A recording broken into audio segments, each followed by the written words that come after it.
ہم اکثر یہ سوچتے ہیں کہ رشتے صرف ساتھ رہنے کا نام ہے، لیکن کیا ہو اگر اصل تعلق، اصل کنیکشن اس سے کہیں زیادہ گہرا ہو؟ چلیں آج انسانی وابستگی کے ان چھپے ہوئے پہلوؤں کو سمجھتے ہیں جو ہماری سوچ اور شخصیت کی تعمیر کرتے ہیں۔ تو سب سے پہلا سوال تو یہی اٹھتا ہے، کیا ہماری دنیا بس اتنی ہی ہے جو نظر آتی ہے، یا اس کے پیچھے کوئی گہری حقیقت بھی چھپی ہوئی ہے؟ اور یہی جملہ اس پورے تصور کی بنیاد ہے کہ زندگی صرف روزمرہ کے واقعات کا ایک سلسلہ نہیں ہے، بلکہ یہ ایک اندرونی سفر ہے، ایک ایسی جرنی جہاں ہمارے رشتے، ہماری امیدیں اور ہمارے احساسات مل کر ہماری شخصیت کو بناتے ہیں۔ تو اس سفر کا پہلا قدم یہ سمجھنا ہے کہ ہمارے تعلقات، خاص طور پر ان لوگوں سے جو ہم سے جسمانی طور پر دور ہیں، وہ ہماری سوچ کا ایک بہت اہم حصہ ہیں۔ یہی وہ اندر کا سفر ہے جو ہمیں وہ بناتا ہے جو ہم اصل میں ہیں۔ چلیں اب اس سفر کے پہلے مرحلے پر چلتے ہیں اور دیکھتے ہیں کہ یہ کام کیسے کرتا ہے۔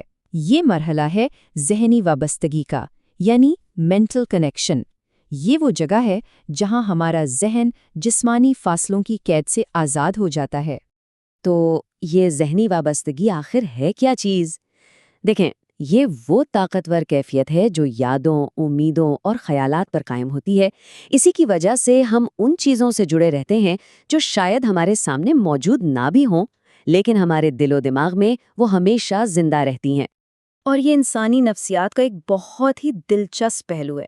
ہم عام طور پر یہی سمجھتے ہیں کہ دوری سے رشتے کمزور پڑ جاتے ہیں، لیکن حقیقت میں کچھ اور بھی ہو سکتا ہے۔ اور یہاں ایک حیران انگیز بات سامنے آتی ہے کہ غیر موجودگی کبھی کبھی تعلق کو اور بھی زیادہ مضبوط بنا دیتی ہے۔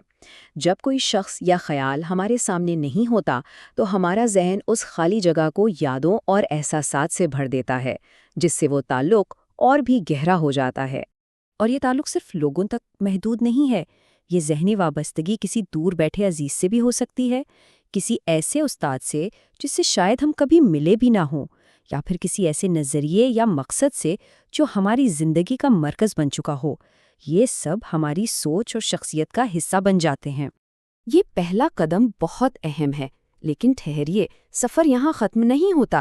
اس کے بعد ایک اور، اس سے بھی کہیں زیادہ گہرا مرحلہ آتا ہے جو ہمیں ایک بڑی سچائی سے جوڑتا ہے۔ تو اب ہم اس سفر کے دوسرے اور زیادہ گہرے مرحلے میں داخل ہو رہے ہیں۔ یہ وہ مرحلہ ہے جہاں بات انسانی تعلقات سے آگے بڑھ کر روحانی شعور یعنی اسپرچل اویئرنیس تک پہنچتی ہے، جہاں انسان کائنات کی ایک اعلیٰ حقیقت سے جڑ جاتا ہے۔ اس مرحلے کا جوہر یہ احساس ہے کہ ایک ایسی ہستی موجود ہے جو ہر دل کی خواہش سے، ہر روح کی پکار سے واقف ہے، اور یہی وہ آگاہی ہے جو انسان کو بتاتی ہے کہ وہ اکیلا نہیں ہے۔ تو اس روحانی احساس تک پہنچتے کیسے ہیں؟ اکثر یہ تجربہ تب ہوتا ہے جب دل کی کوئی چھپی ہوئی خواہش اچانک ایسے پوری ہو جائے کہ عقل حیران رہ جائے، اور تب انسان کو احساس ہوتا ہے کہ کوئی بہت بڑی طاقت ہے جو کام کر رہی ہے۔ اور جب یہ ادراک، یہ ریئلائزیشن حاصل ہو جاتی ہے تو یہ انسان کے اندر ایک گہری تبدیلی لاتی ہے۔ اس سے صرف تسلی نہیں ملتی، بلکہ یہ ایمان کو مضبوط کرتا ہے، یقین کو پختہ بناتا ہے اور اندر سے ایک روحانی طاقت دیتا ہے۔ تو ہم نے دو مراحل دیکھے، ایک ذہنی وابستگی اور دوسری روحانی آگاہی۔ اب سوال یہ ہے کہ یہ دونوں مل کر ہماری زندگی میں کیا تبدیلی لاتے ہیں؟ یہ ہمیں ایک نئے توازن کی طرف لے جاتے ہیں۔ یہاں ہم دیکھ سکتے ہیں کہ دونوں مراحل ایک دوسرے کو کیسے مکمل کرتے ہیں۔ پہلا مرحلہ ہمیں انسانوں سے جڑنا اور ان کے احساسات کو سمجھنا سکھاتا ہے، جبکہ دوسرا مرحلہ ہمیں ایک اعلیٰ طاقت پر بھروسہ اور روحانی سکون دیتا ہے۔ اور جب یہ دونوں مراحل ایک ساتھ مل جاتے ہیں تو نتیجہ ایک ایسی شخصیت کی صورت میں نکلتا ہے جو مکمل بھی ہے اور متوازن بھی، جو دنیاوی تعلقات کو بھی نبھانا جانتی ہو اور روحانی سکون سے بھی مالا مال ہو۔ آخر میں جب ہم ان دونوں مراحل کو سمجھ لیتے ہیں تو زندگی کو دیکھنے کا ہمارا پورا انداز ہی بدل جاتا ہے۔ یہ جملہ اس ساری بات کا نچوڑ ہے کہ اصل سیکھنے کی جگہ کوئی اسکول یا یونیورسٹی نہیں، بلکہ خود ہماری زندگی ہے، ہماری رشتے، ہماری مشکلیں، ہماری امیدیں، یہی ہمارا اصل کلاس روم ہے۔ اور اس نقطۂ نظر کے ساتھ زندگی کا ہر تجربہ ایک موقع بن جاتا ہے۔ ہر کامیابی شکر کا سبق دیتی ہے اور ہر مشکل صبر اور حکمت سکھاتی ہے۔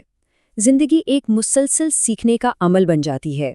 تو آخر میں یہ سوال صرف معلومات کے بارے میں نہیں بلکہ خود شناسی کے بارے میں ہے۔